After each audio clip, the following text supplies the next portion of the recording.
Shalom. And welcome to another new moon, which is the beginning of a new month. We've had a long day. We had our Sabbath class. We've had a baptism conference. We've had baptisms. We've had all kinds of conferences. Hey, Yahweh be praised for those who was able to stick it out and still be here. All right, we're going to jump right into this. The topic of tonight's class is mothers, wives, daughters, sisters of Israel. And you know, it's funny how Yahweh works, because when Priest Esaac presented his class today, I'm sitting there like, wow, it's funny how this all just goes right into family, and our people. So I couldn't have planned this, and he couldn't have planned it. Yahweh does what he does. So let's go ahead and begin in Genesis chapter 2, and we're going to read verses 15 through 24.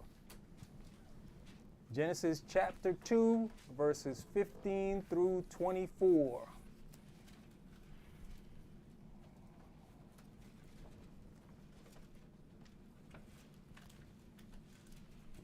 And Yahweh Elohim took the man and put him into the Garden of Eden to dress it and to keep it.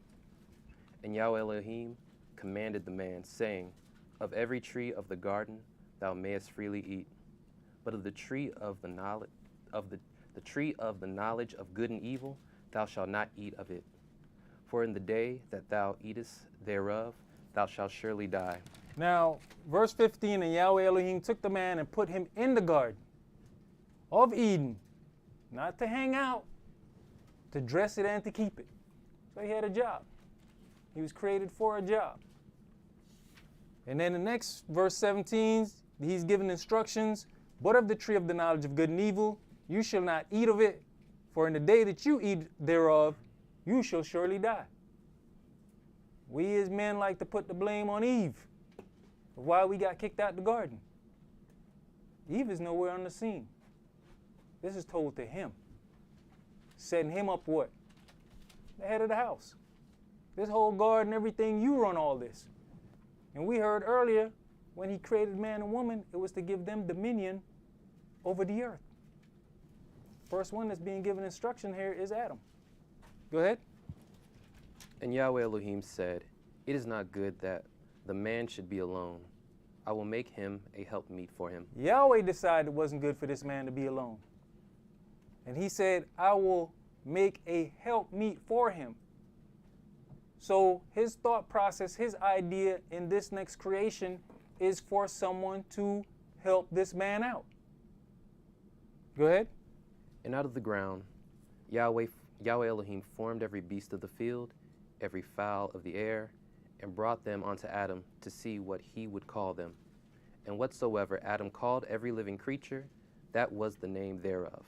Let's pay attention to one thing. Out of the ground, Yahweh formed every beast of the field. We get that. Everything up to this point is created out of the ground. Go ahead. And Adam gave names to all cattle, and to the fowl of the air, and to every beast of the field. But for Adam there was not found a helpmeet for him. That goes to show who has dominion. Whoever names you has dominion over you. We read earlier about the last name. The slaves ended up with the name of the slave owner. Why? They had dominion over us. Adam is naming all the creatures. Why? Because he has dominion over these things. Go ahead. Verse 21. Okay. And Yahweh Elohim caused a deep sleep to fall upon Adam, and he slept. And he took one of his ribs, and closed up the flesh instead thereof. And the rib which Yahweh Elohim had taken from man, made he a woman, and brought her unto the man. So this woman, this next creation we see did not come from the ground. This creation was made from the rib of a man. Different from everything else that's made. I had a conversation with a brother recently talking about emotions, or we need to get in touch with our feminine side. Brothers don't know how to get in touch with their feminine side. I said, wait a minute. You might want to consider that woman came out of man. So is it that we suppress something that was already in us? What do you mean we need to get in touch with our feminine side? Maybe life and circumstances has made us get to this hardcore where a man don't cry, a man don't show emotions. We have to rethink what people are saying to us. This creation came out of man. The attributes that this creation possess comes out of the man. So is it that we need to show a feminine side? Or is it that we've now seen a situation where women are showing more of a masculine side? Go ahead. And Adam said, "This is now bone of my bones and flesh of my flesh. She shall be called woman, because she was taken out of man. Womb of man. Go ahead. Therefore shall a man leave his father and his mother, and shall cleave unto his wife, and they shall be one flesh, and they shall be both naked, and the man And they were. And they were both naked. Stop. We're good right there. Okay. So at this point, there shall a man leave his father and his mother, and shall cleave unto his wife, and they shall be one flesh. All right, let's go to let's go to Genesis 34, pardon me. So here we have the creation of woman out of man. But woman was created because Yahweh saw that man didn't have anyone to help him. And we're just going to read verses 1 through 4. Genesis 34, chapter 1. And Dinah, the daughter of Leah, which she bare unto Jacob, went out to see the daughters of the land. And when Shechem, the son of Hamor, the Hivite, prince of the country, saw her, he took her and lay with her and defiled her. So we're going through a transition where our sisters have had to come out of being the daughters of the land. And a lot of us was in the place of Shechem, looking at the daughters of the land, enthralled with the daughters of the land. Some of us even led our women to emulate the daughters of the land. We have to be able to look at where our sisters are coming from, the competition or the things around them that they're being able to overcome and stand in this culture when they're surrounded by the daughters of the land, and be able to recognize the fight. It's a wonderful thing that our sisters, daughters, wives, mothers are being able to stand in this culture and bypass the daughters of the land. And I'm basically putting this out to commend the sisters of Israel. Because if you're a mother, wife, or a daughter, you are a sister of Israel. You are a daughter of Israel. And the competition, or I should say, the influences around you, I think is more than what we brothers have to deal with. So for that, I commend you, sisters, for walking in culture 24/7. When we know there's people who show up and only do culture on the Sabbath day. I don't think we brothers, they come at us with walking in culture as harsh as they do with our sisters in the workplaces, with family members. Why you got that thing tied on your head? Like I said, I watched a video recently where the brothers talking about, I'm tired of seeing these sisters out here with their heads covered, and brothers need to pull their pants up. That's not having an understanding of culture. So for the walk that you walk, for the effort that you put forth to be the daughters of Israel, I commend you. Because I was one of those who was of Shechem, of the land, looking at the daughters of the land. And if we all look back, hey, we pushed a lot of them to go that way because we were busy looking at the daughters of the land. My sisters, walking in culture, you're beautiful. Don't let anybody take anything away from you. Continue to hold your head up high and walk in this culture. Go ahead. Verse 3. And his soul clave unto Dinah, the daughter of Jacob, and he loved the damsel, and spake kindly unto the damsel. And Shechem spake unto his father Hamor, saying, Get me this damsel to wife. You got to look at this. He's one of the sons of the land. You got the daughters of the land who don't look anything like the daughters of Israel. But he is so in love, his soul clave to this young woman. He saw her and had to have her.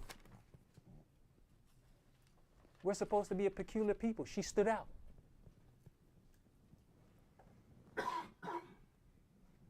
So let's encourage our sisters. Let's encourage the younger sisters when we see them walking in this culture.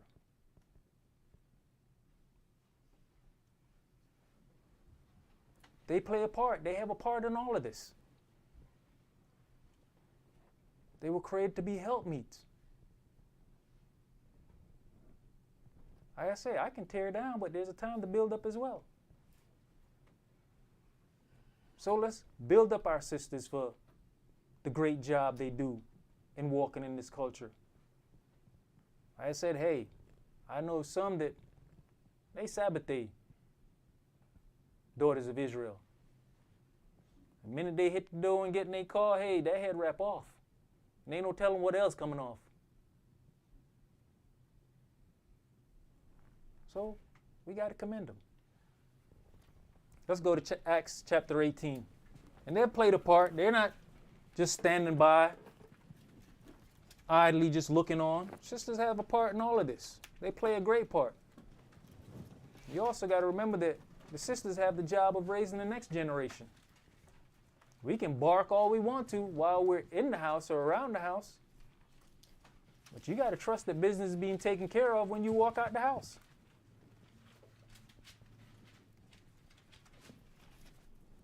Acts chapter 18, and we're going to read verses 1 through 18.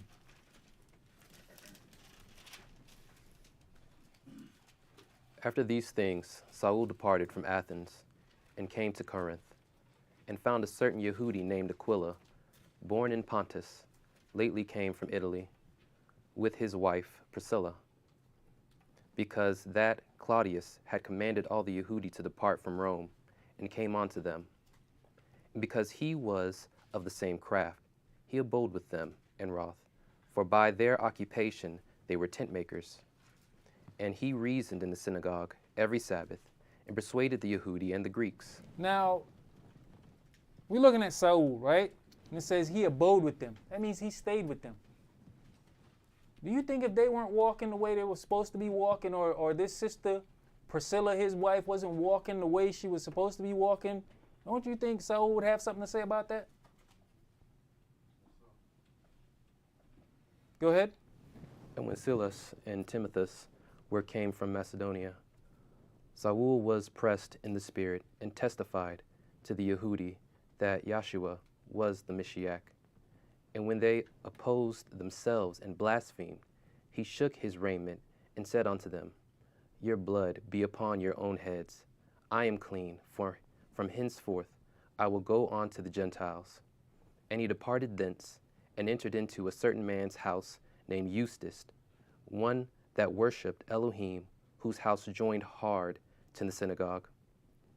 And when Crispus, the chief ruler of the synagogue, believed on the Adonai with all his house, and many of the Corinthians hearing believed and were baptized, then spake the Adonai to Saul in the night by a vision, Be not afraid, but speak and hold not thy peace, for I am with thee, and no man shall set on thee to hurt thee, for I have many people in this city. I have much people. Much people in the city, excuse me.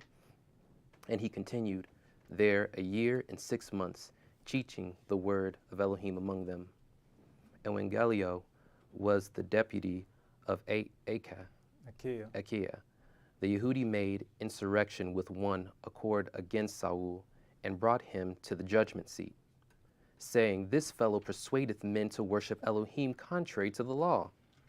And when Saul was now about to open his mouth, Gallio said unto the Yehudi, "If it were a matter of wrong or wicked lewdness, O ye Yehudi, reason would that I should bear with you.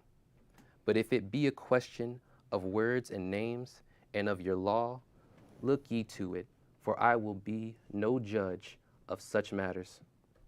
And he drave them from the judgment seat. Then all the Greeks took Sosthenes, the chief ruler of the synagogue, and beat him before the judgment seat. And Gallio cared for none of those things. And Saul after this tarried there yet a good while, and then took his leave of the brethren, and sailed thence into Syria, and with him Priscilla and Aquila, having shorn his head in Centria, for he had a vow. So we see that Priscilla and Aquila are on this route together. She's right there with him as a helpmeet as he's going with Saul doing his job. So the sisters have a part in this too. But believe me, she had to be walking in culture. Because if she was not walking in culture, we would hear how the Yehudis would have a problem with it. Let's go to Romans chapter 16.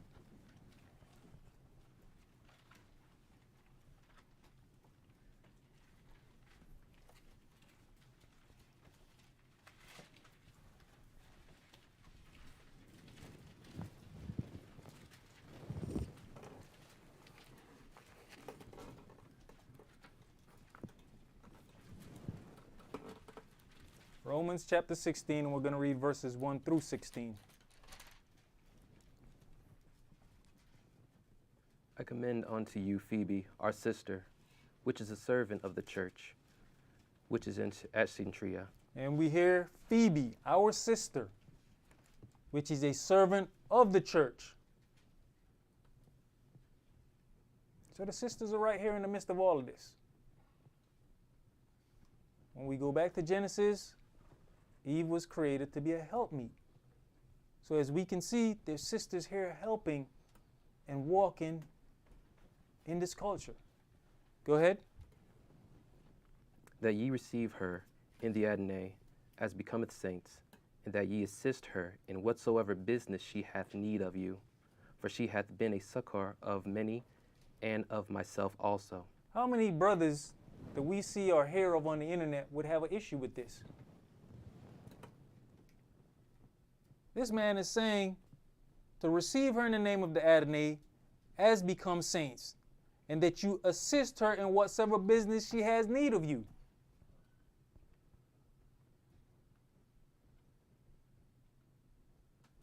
Man, I ain't helping no sister. I ain't helping her out. We supposed to be running this thing. We're not talking about her usurping her authority over men. She's helping out. All I'm doing is asking you to assist her in whatever she has need of. Once again, if she wasn't walking in the culture, we would hear about it. Go ahead. Greet Priscilla and Aquila, my helpers, in the Mashiach Yeshua. Here we go with Priscilla and Aquila again, right? How often do you hear one without the other following right behind it? They're in this together. Go ahead. Who have for my life laid down their own necks, unto whom not only I give thanks, but also all the churches of the Gentiles. Who have for my life laid down their own necks. So that means what? She hazarded her life as well. Go ahead. Likewise, greet the church that is in their house. Salute my well-beloved Epanetus, who is the first fruit of Acad, unto the Mashiach. Greet Mary, who bestowed much labor on us. Here we go, another sister doing works. Go. Salute Andronicus and Junia, my kinsmen and my fellow prisoners, who are of note among the apostles, who also were in the Mishiach before me. Greet Applius and Pleius, my beloved, in the Adonai. Salute Urban, our helper in the Mishiach.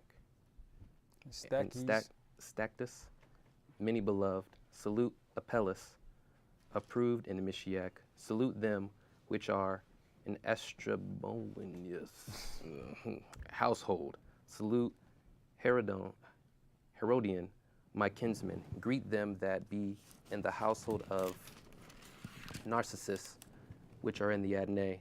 Salute Tryphena and Tryphos, who labor in the Adonai. Salute the beloved Persis, which labor much in the Adonai. Salute Rufus, chosen in the Adonai, and his mother and mine. Now, Rufus, we were talking about culture, and that sounds like a brother to me. You know what I'm saying? So if we got any questions, we going to salute Rufus. Go ahead. Salute Asyncritus, Flagon, Hermes, Patrobus, Hermes, and the brethren which are with them. Salute Philologus and Julia, Nereus, and his sister, and Olympus, and all the saints which are with them. Salute one another with an holy kiss. The church of the Mishiach salute you. Is that where you stop? Yep. All right, so we go through here, we see brothers, we see sisters, holding it down right along with the brothers. Created as a helper. We need the help. That's why Yahweh created the woman for the man. Because Yahweh saw a need. But we also still have to look at those who've made a decision to walk in this culture. In a society that overwhelms them with skimpy dressing and harlot living. So as the brothers are to be commended for walking out of the world and into the culture, the sisters have to be commended as well. Because it's a greater pressure on the sisters and more attention to walk outside of this culture. Let's go to Ruth chapter 1.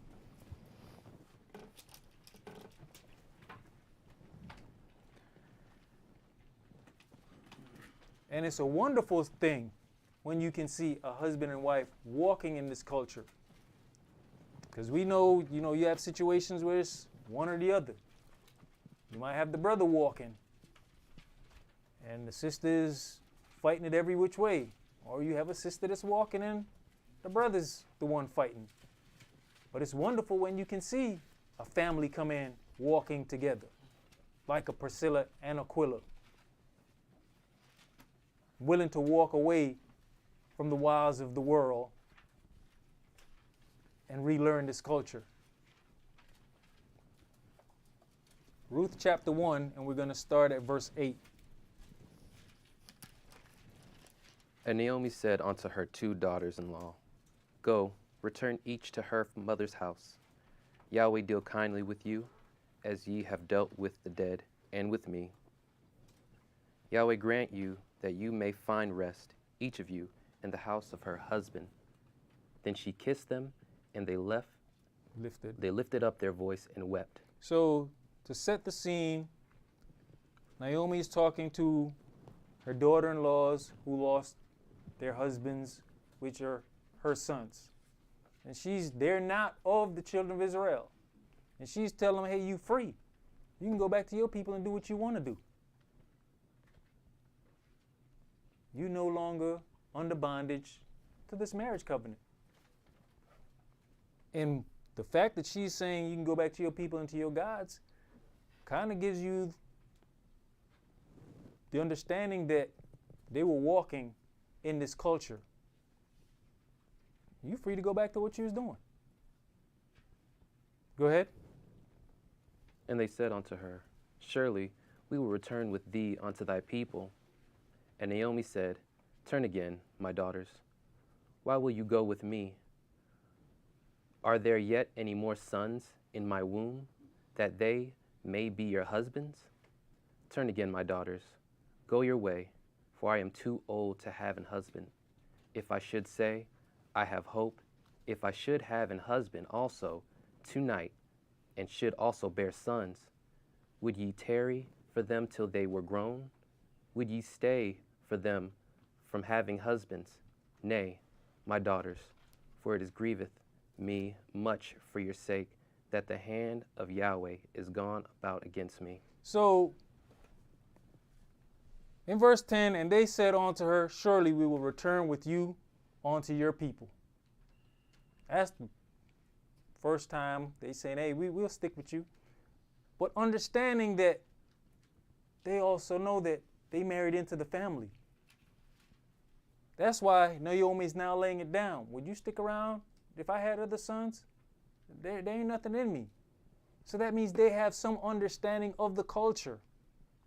To know that they've married into this family. You're supposed to stay with this family. And if there's other brothers, because just listening to the whole aspect, there's no children involved. So they were to stay with the family to raise up seed for the dead. That's what that's all about. Go ahead. And they lifted up their voice and wept again. And Oprah kissed her mother-in-law, but Ruth clave unto her. And she said, Behold, thy sister-in-law is gone back unto her people, and unto her gods.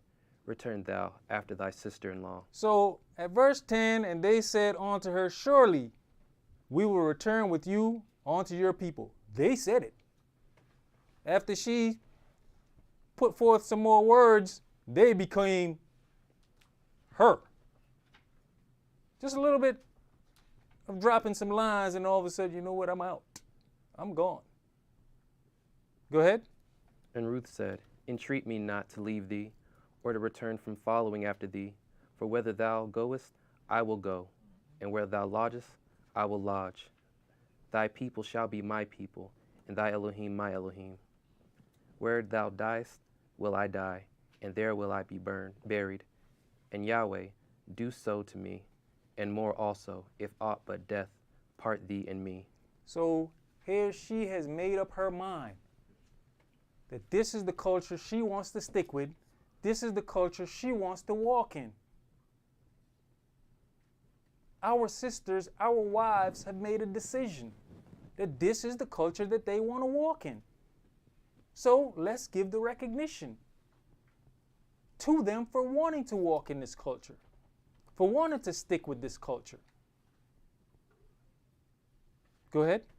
And when she saw that she was steadfastly minded to go with her, then she left speaking unto her. She can't convince her. There's nothing I can do to change your mind at this point. She said a few things that changed one of their minds, like, I'm out, I'm gone. Say no more. But this one says, nah, wherever you go, I'm going. Wherever you die, I'm dying. Your people are going to be my people. Your Elohim is going to be my Elohim. And let's keep in mind that this is not an Israelite. So when we want to get on these Israelite pep rallies and talking about nobody else going to be saved but Israel, people have made commitments and decisions to walk in this culture. And we're going to commend them when they make those decisions.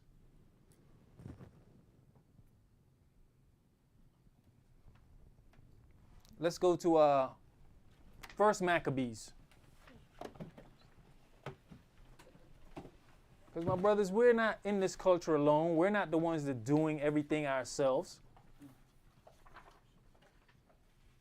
It's a family affair.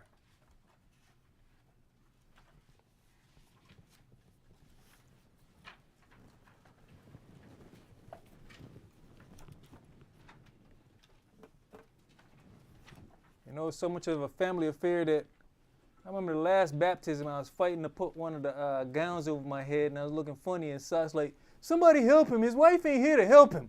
Y'all need to help him out. Help him dress himself. Hey, it's a family affair. First Maccabees, chapter 1, and we're going to read verses 54 through 64. Now the 15th day of the month of Caslu, in the 145th year, they set up the abomination of desolation upon the altar, and built an idol altar throughout the cities of Judah on every side, and burnt incense at the doors of their houses and in the streets. And when they had rent in pieces the books of the law, which they found, they burnt them with fire. And wheresoever was found with any of the books, the book of the testament, or if any consented to the law, the king's commandment was that they should be put him to death. Thus did they, by their authority, unto the Israelites every month, to as many as were found in the cities.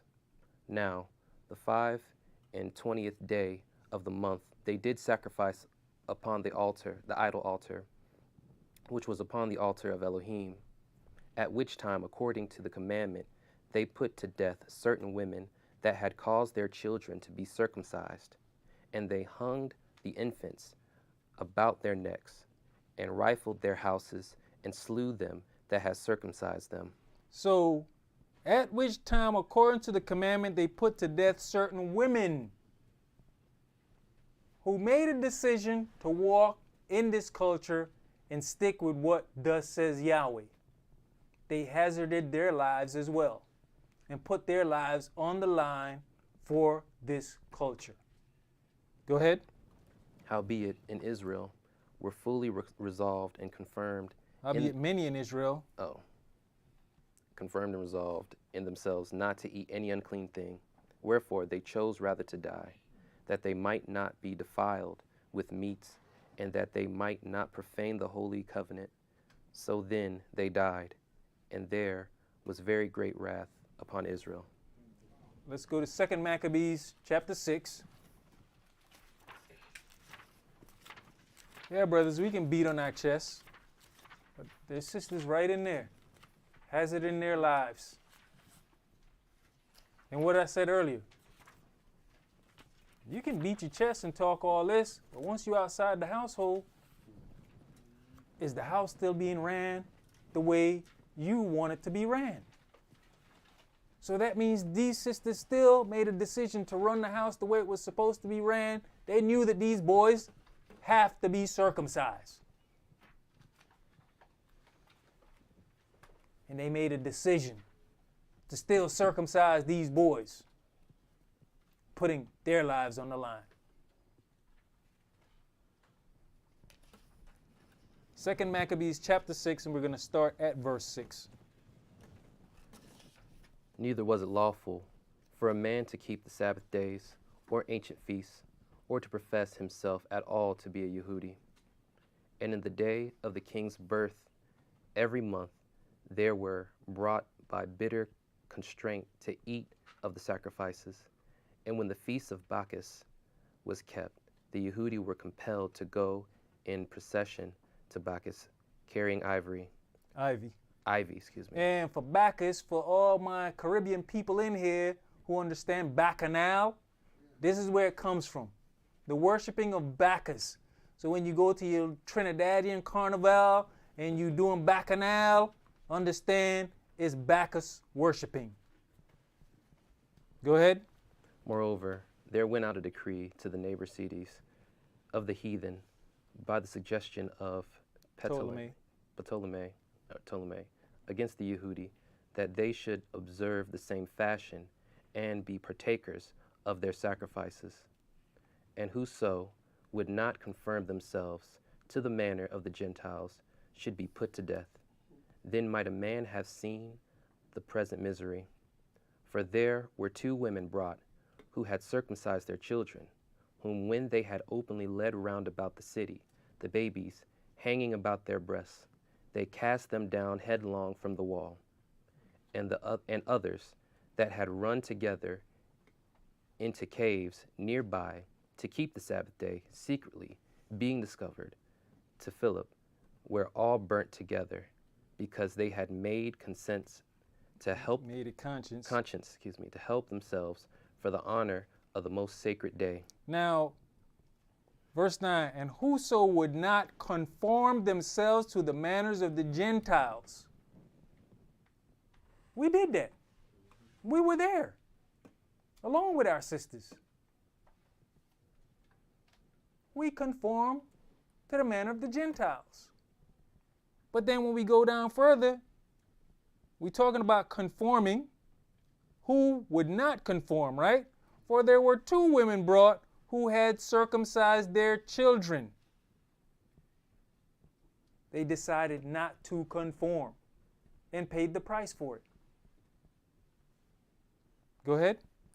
Now I beseech those that read this book that they be not discouraged for these calamities, but that they judge those punishments not to be for destruction, but for chastising of our nation. Now I beseech those that read this book that they be not discouraged for these calamities. My sisters, don't be discouraged. Because a lot of y'all catching hell on the job because of how you appear in culture. A lot of you not getting the jobs because you appearing in culture. But don't be discouraged. What does the last part say? But for a chastening of our nation. Go ahead. Oh, that's it. Okay. Let's go to chapter 7.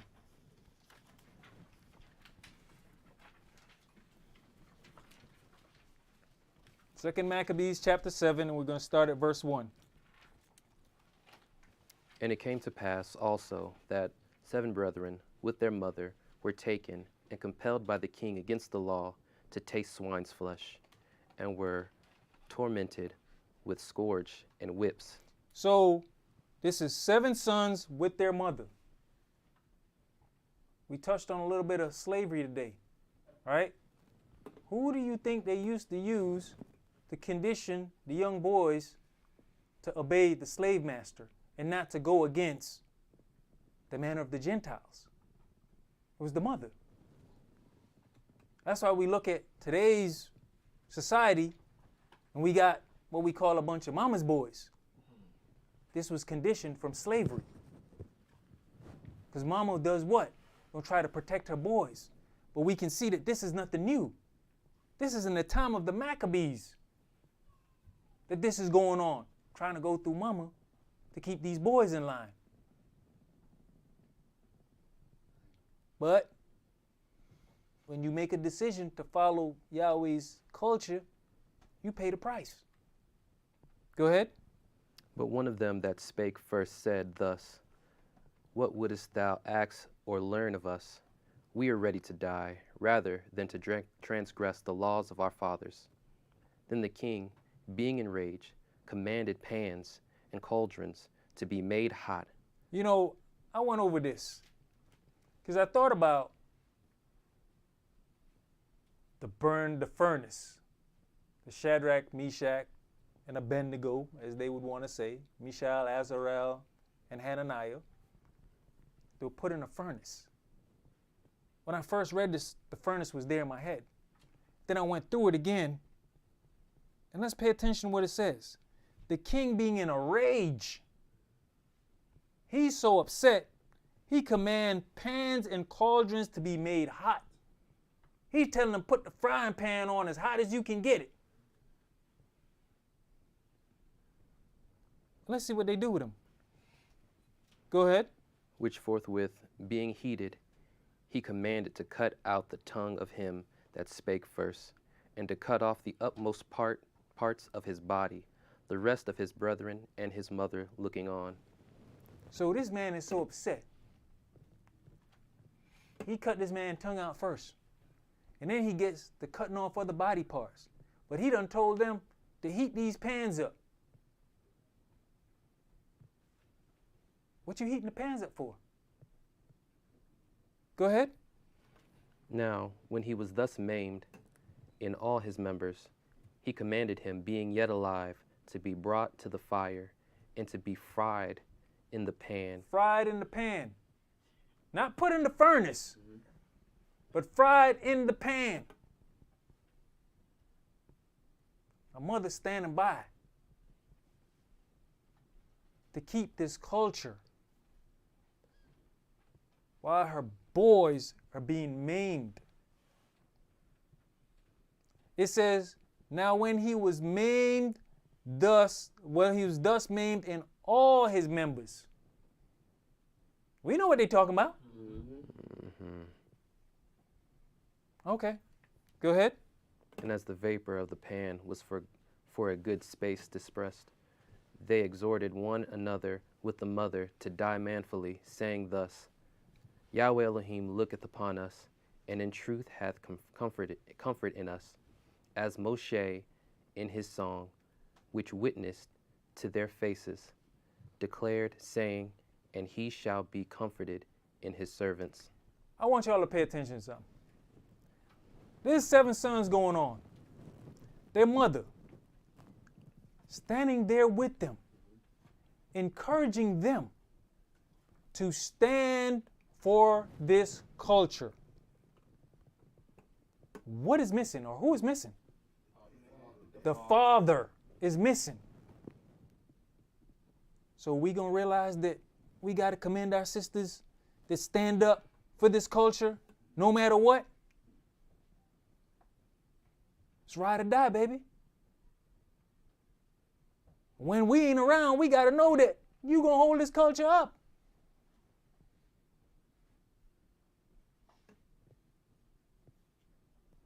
Because supposedly, that's the weaker vessel. She's standing with men, children. It's easy for mama to say, boys, let's just do it. She's standing hardcore. For what? Thus says Yahweh. Go ahead. Verse 7. So when the first was dead, after this manner, they brought the second to make him a mocking stock. And when they had pulled off the skin of his head with the hair, they asked him, wilt thou eat? Hold on. They pulled off what? Say it again. Somebody just said it. Scalping, right? Where we heard of that from? So we see that's not a new concept then. Go ahead. Wilt thou eat before thou be punished throughout every member of thy body? But he answered in his own language and said, No. Wherefore he also received the next torment in order as the former did. And when he was at the last gasp, he said, Thou like a fury takest us out of his present life, but the King of the world shall raise us up, who have died for his laws unto everlasting life. Here we go again. We keep hearing about resurrection. Or we keep hearing about going off to heaven. He ain't talking about going off to heaven. What is he talking about? That man said, you just taking me out of this present world. Right? But the King of the world shall raise us up.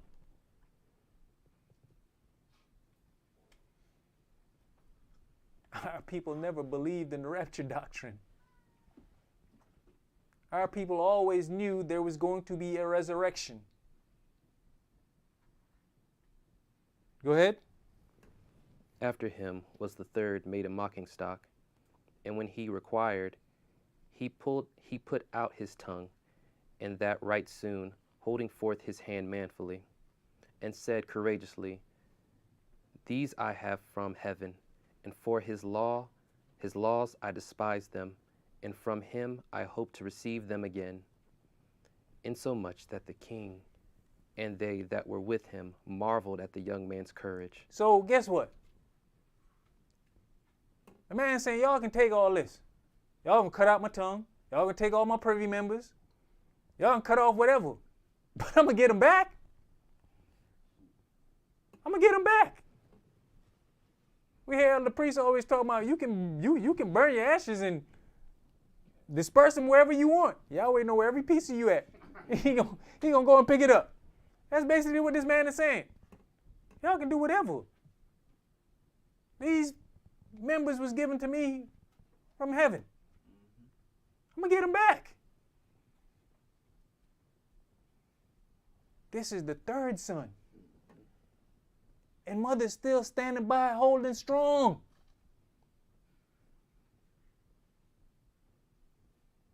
Come on now. Some of us as men in here, we'd have been, come on now, I done lost 3 of my boys. Not, okay, enough is enough. What you want me to eat now? What you want us to eat? Come on, man. It's just to find strength from somewhere else. And she does not have her husband standing by to hold her hand or to look in her eyes and say, "Babe, we got you."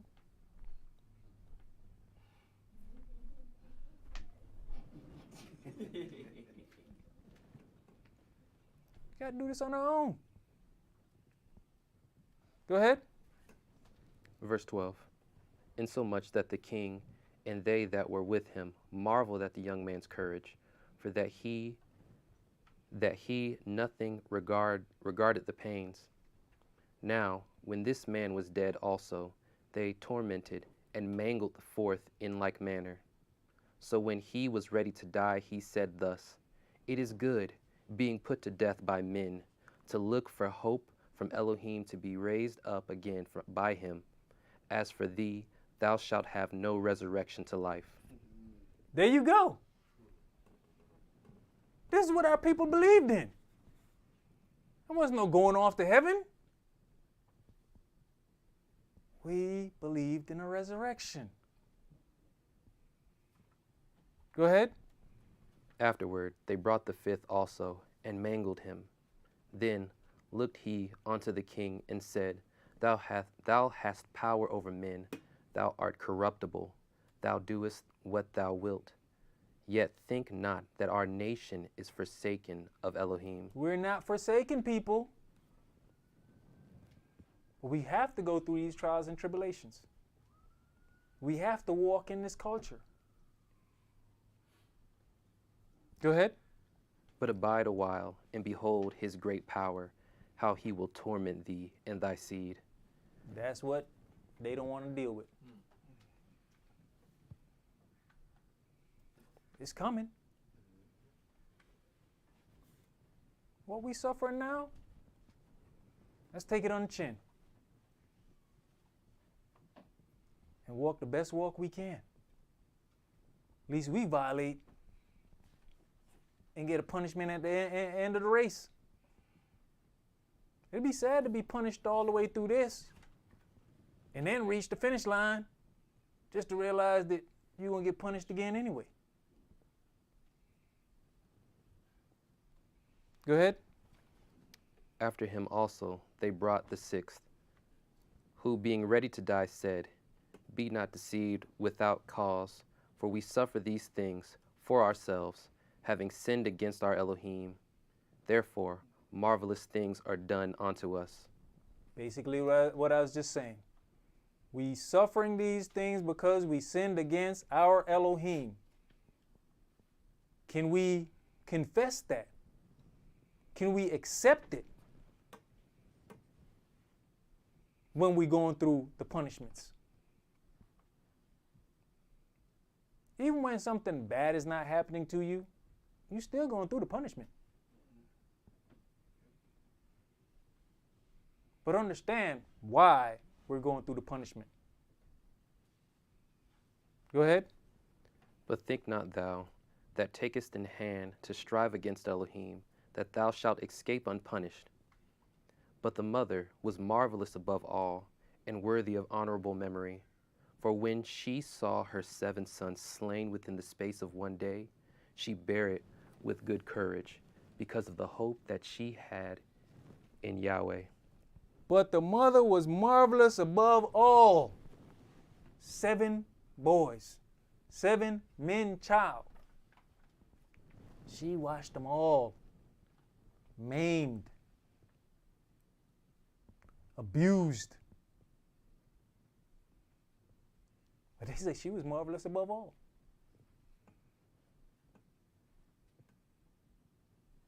Hey man, let's give the recognition where the recognition is due. We ain't the only ones in this fight. We're not the only ones that gets punished for walking in this culture and for upholding Yahweh's law. Go ahead.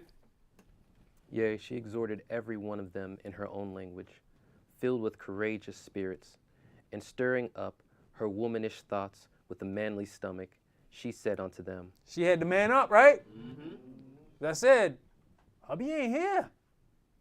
Daddy ain't here.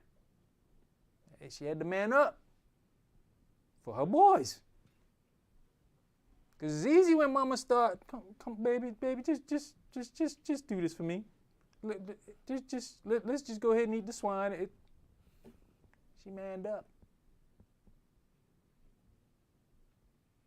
We're not there with our sisters when they're on the jobs to know what they're going through.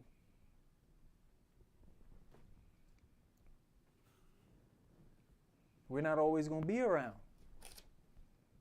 So we got to build them up as well and encourage them, so when it's time for them to man up for the culture, it is there.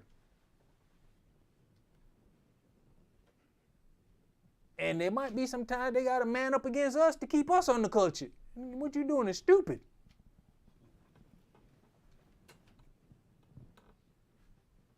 I'm not saying usurping authority over the man.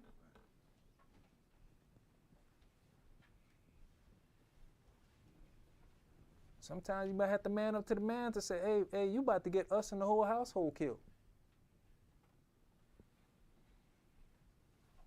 That don't mean stick your chest out now. There's ways about going this.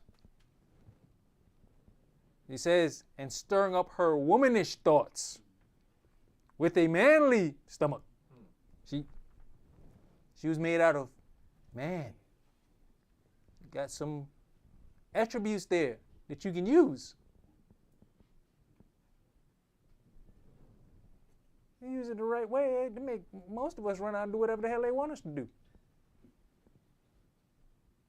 But you got to know how to use it in the right way and use it in a righteous way. Go ahead.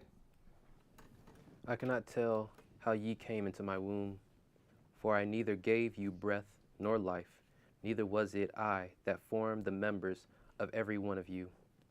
But doubtless the Creator of the world, who formed the generation of men and found out the beginning of all things, will also of his own mercy give you breath and life again, as ye now regard not your own selves for his law's sake.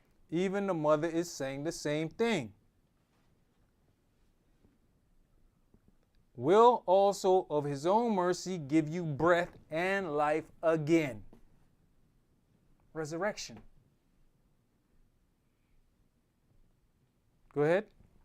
Now Antiochus, thinking himself despised and suspected it to be a reproachful speech, while the youngest was yet alive, did not only exhort him by words, but also assured him with oaths that he would make him both a rich and happy man, if he would turn from the laws of his fathers, and that also he would take him for his friend, and trust him with affairs.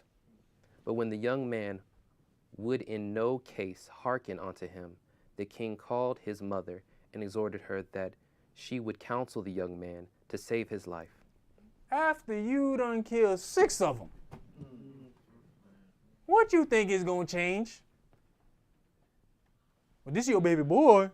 You save your baby boy. Let's go ahead and talk to the baby boy. As if number 1 through 6 didn't mean anything. I ain't hear no pleading with her when number 1 was gone. You reached all the way down the line. And now you want to convince her to talk to this one. I think at this point, even what you've done with the first 6 may have hardened her heart even more against you. Go ahead. And when he had exhorted her with many words, she promised him that she would counsel her son. But she, bowing herself towards him, laughing the cruel tyrant to scorn, spake in her country language on this manner. O my son, have pity upon me that bare thee 9 months in my womb, and gave thee suck 3 years, and nourished thee, and brought thee up into this age to endure the troubles of education. Now, you know, I looked at this part also. And gave you suck 3 years. There's a bond there. Nowadays, that bond is not there. When my niece was born, at the point that my niece could tell my sister that she wanted the breast, I'm like, little baby that shouldn't be on the breast no more when she can tell you she want the breast. But then you look at this, 3 years. And then when you go back to the whole situation of Abraham and Esaac, Esaac was still breastfeeding at a certain point in his life. So are we cutting off some years of nourishment and bonding because everything is so quick to get them weaned and get back into the workplace? Is something being lost there? Even with nourishment? Go ahead. I beseech thee, my son, look upon the heaven and the earth, and all that is therein, and consider that Elohim made them of things that were not, and so was mankind made likewise. Fear not this tormentor, but being worthy of thy brethren, take thy death, that I may receive thee again in mercy with thy brethren. While she was yet speaking these words, the young man said, Whom wait ye for? I will not obey the king's commandment, but I will obey the commandment of the law that was given unto our fathers by Moshe. And thou, that hast been the author of all mischief against the Hebrews, shalt not escape the hand of Elohim. For we suffer because of our sins. And though the living Adonai be angry with us a little while for our chastising and correction, yet shall he be at one again with his servants. But thou, O godless man, of all our other most wicked, be not lifted up without a cause, nor puffed up with uncertain hopes, lifting up thy hand against the servant of Elohim. For thou hast not yet escaped the judgment of the Almighty Elohim, who seeth all things.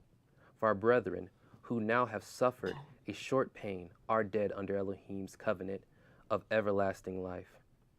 But thou, through the judgment of Elohim, shalt receive just punishment for thy pride. Now, verse 36, for our brethren who now have suffered a short pain are dead under Elohim's covenant of everlasting life.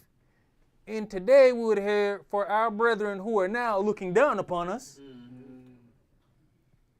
That's not what's being said here. Go ahead. But I, as my brethren, offer up my body and life for the laws of our fathers, beseeching Elohim that he would speedily be merciful unto our nation, and that thou, be torments and plagues, mayest confess that he alone is Elohim, and that in me and my brethren the wrath of the Almighty, which is justly brought upon all our nation, may cease. Then the king, being enraged, handled him worse than all the rest, and took it grievously that he was mocked. So this man died undefiled, and put his whole trust in Yahweh. Last of all, after the sons, the mother died. So she had to stand by and watch all 7 of her boys die. And held the faith and held the culture and held her belief in Yahweh. It was ride or die. Go ahead. Let this be enough now to have spoken concerning the idolaters' feasts and the extreme tortures. All right, well, let's hear the conclusion of this. Let's go to 1 Peter chapter 3.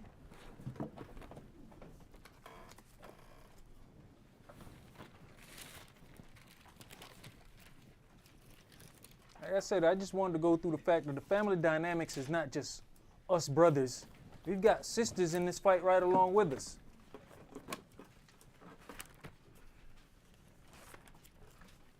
Doing their best to uphold this culture and this way of life.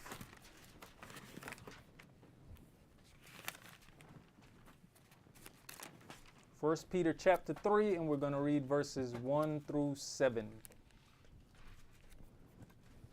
Likewise, ye wives, be in subjection to your own husbands, that if any obey not the word, they also may, without the word, be won by the conversation of the wives, while they behold your chaste conversation coupled with fear, whose adorning let it not be that outward adorning of plaiting the hair and wearing of gold, or of putting on apparel. And this is how we were out in the world. This is what we enjoyed. The adorning, the plaiting of the hair. We went through the creaming and all the other stuff that was what our sisters went through for beautification, to catch our eyes. They're saying, let it not be of these things. Go ahead. But let it be the hidden man of the heart, and that which is not corruptible, even the ornament of a meek and quiet spirit, which is in the sight of Elohim of great price. For after this manner, in the old time, the holy woman also, who's trusted in Elohim, adorned themselves, being in subjection unto their own husbands. So, back at verse 4, but let it be the hidden man of the heart, that which is not corruptible, even the ornament of a meek and quiet spirit. When you look out in the streets nowadays, you don't see this meek and quiet spirit of these sisters. You got sisters out in the street who jump up in your face, ready to fight you like they think they're a man. I was talking about it earlier in the dining hall. We were talking about the scat packs, them Dodge cars, the Hemis. I say, hey man, you got sisters out there that got them cars and they drive worse than the brothers because they feel that they got a point to prove.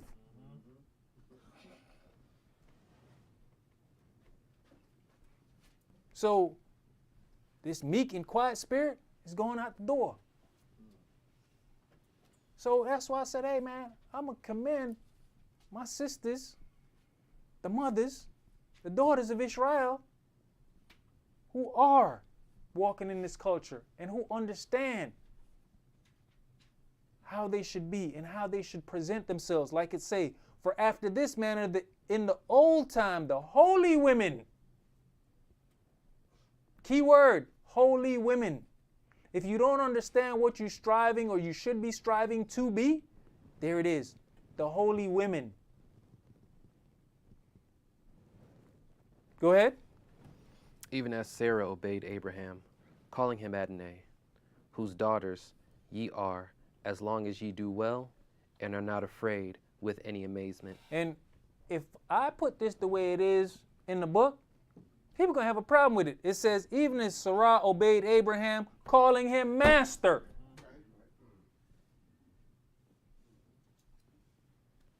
I ain't calling no man no master. I didn't create that. But that's a level of respect that she had for her husband. But also the respect has to go both ways.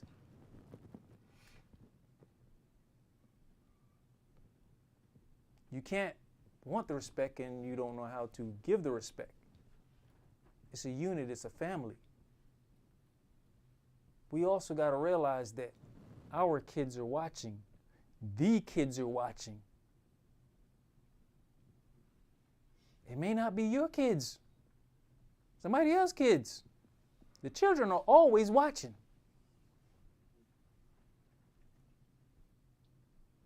Go ahead. Likewise, Ye husbands, dwell with them according to knowledge, giving honor unto the wife, as unto the weaker vessel, and as being heirs together of the grace of life, that your prayers be not hindered. And there it is, my sisters. Likewise, you husbands, dwell with them according to knowledge, giving honor unto the wife. And my sisters, I would like to give you all honor for walking in this culture and keeping this culture and not just being Sabbath day daughters of Israel. That's all we're going to do for this evening. Enjoy the new moon. Shalom. Shalom.